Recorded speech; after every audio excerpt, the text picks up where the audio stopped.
Hello मित्रों।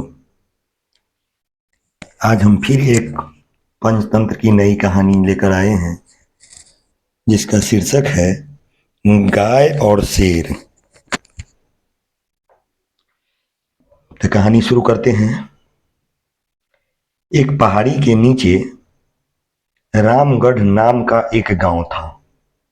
गांव के सारे जानवर हरी घास खाने के लिए सुबह सुबह उसी पहाड़ी के ऊपर बसे जंगल में जाते और शाम होते होते घर वापस आ जाते थे। हर दिन की तरह लक्ष्मी नाम की एक गाय अन्य गायों के साथ उसी पहाड़ी के जंगल में घास खाने के लिए गई थी। वह हरी घास खाने में इतनी ज्यादा प्रसन्न थी कि वह कब एक शेर की गुफा के पास पहुंच गई उसे पता भी नहीं चला। शेर अपनी गुफा में सो रहा था और वह पिछले 2 दिनों से भूखा भी था। जैसे ही लक्ष्मी शेर की गुफा के पास पहुंची, गाय की खुशबू से शेर की नींद खुल गई। वह शेर धीरे धीरे गुफा से बाहर आया और गुफा के बाहर गाय देखकर खुश हो गया। शेर ने मन ही मन सोचा कि आज उसकी 2 दिनों की भूख मिट जाएगी। वह इस तंदुरुस्त गाय का ताजा मांस खाएगा और यह सोचकर उसने एक तेज दहाड़ लगाई। लक्ष्मी शेर की दहाड़ सुनकर डर जाती है। जब वह अपने आस-पास देखती है तो वहां दूर दूर तक उसको कोई भी दूसरी गाय नहीं दिखी। जब वह हिम्मत करके पीछे मुड़ी तो उसे सामने शेर खड़ा हुआ दिखाई दिया। उस शेर ने लक्ष्मी को देखकर फिर से दहाड़ लगाई है और लक्ष्मी से कहा, मुझे 2 दिनों से कोई शिकार नहीं मिल रहा था। मैं भूखा था। शायद इसलिए भगवान ने मेरा पेट भरने के लिए तुझे मेरे यहाँ पर भेजा है। आज मैं तुझे खाकर अपनी भूख मिटा लूंगा। शेर की बात सुनकर लक्ष्मी डर जाती है। वह रोते हुए शेर से कहती है, मुझे जाने दो, मुझे मत खाओ। मेरा एक छोटा बच्चा है जो अभी सिर्फ मेरा दूध पीता है और उसे घास खाना अभी तक नहीं आया है। लक्ष्मी की बात सुनकर शेर हंसते हुए कहता है, तो क्या मैं अपने हाथ में आए शिकार को ऐसे ही जाने दूं? मैं तो आज तुझे खाकर अपनी 2 दिनों का भूख मिटाऊंगा।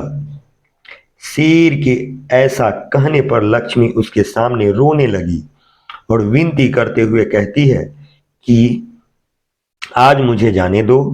मैं आज अपने बछड़े को आखिरी बार दूध पिला दूंगी और उसे बहुत सारा प्यार करके कल सुबह होते ही तुम्हारे पास आ जाऊंगी। फिर तुम मुझे खा लेना और अपना भूखा पेट भर लेना। शेर लक्ष्मी की यह बात मान जाता है और धमकी देते हुए कहता है कि अगर कल तू नहीं आई तो मैं तेरे गांव आऊंगा, फिर तुझे और तेरे बेटे दोनों को खा जाऊंगा। लक्ष्मी शेर की यह बात सुनकर खुश हो जाती है और शेर को अपना वचन देकर गांव वापस चली जाती है। वहां से वह सीधे अपने बछड़े के पास जाती है, उसे दूध पिलाती है और बहुत सारा प्यार करती है। फिर बछड़े को शेर के साथ हुई सारी घटना बताती है और कहती है कि उसे अब अपना ख्याल खुद ही रखना होगा। वह कल सुबह होते ही अपना वचन पूरा करने के लिए शेर के पास चली जाएगी। अपनी माँ की बातें सुनकर बछड़ा रोने लगता है। दूसरे दिन सुबह होते ही लक्ष्मी जंगल की तरफ निकल जाती है और शेर की गुफा के सामने पहुंचकर शेर से कहती है, अपने वचन के अनुसार मैं तुम्हारे पास आ गई हूँ, अब तुम मुझे खा सकते हो। गाय की आवाज सुनकर शेर अपनी गुफा से बाहर निकलकर आता है और भगवान के अवतार में प्रकट होते हैं। वह लक्ष्मी से कहते हैं, मैं तो बस तुम्हारी परीक्षा ले रहा था। तुम अपने वचन की पक्की हो। मैं इससे बहुत प्रसन्न हुआ। तुम अब अपने घर और बछड़े के पास वापस जा सकती हो। इसके बाद वे उस गाय को गौ माता होने का वरदान भी देते हैं और उसी दिन के बाद से सभी गायों को गौ माता कहना शुरू कर देते हैं। इस कहानी से हमें सीख क्या मिली? इस कहानी से हमें सीख यह मिली कि हमें जान की बाजी लगाते हुए भी अपने दिए हुए वचन को पूरा करना चाहिए। यही हमारी दृढ़ता और व्यक्तित्व को दर्शाता है।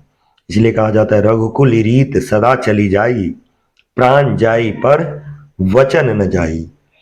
इसलिए हमें वचन के पक्का होने का सीख मिलती है ऐसी कहानियों से। धन्यवाद।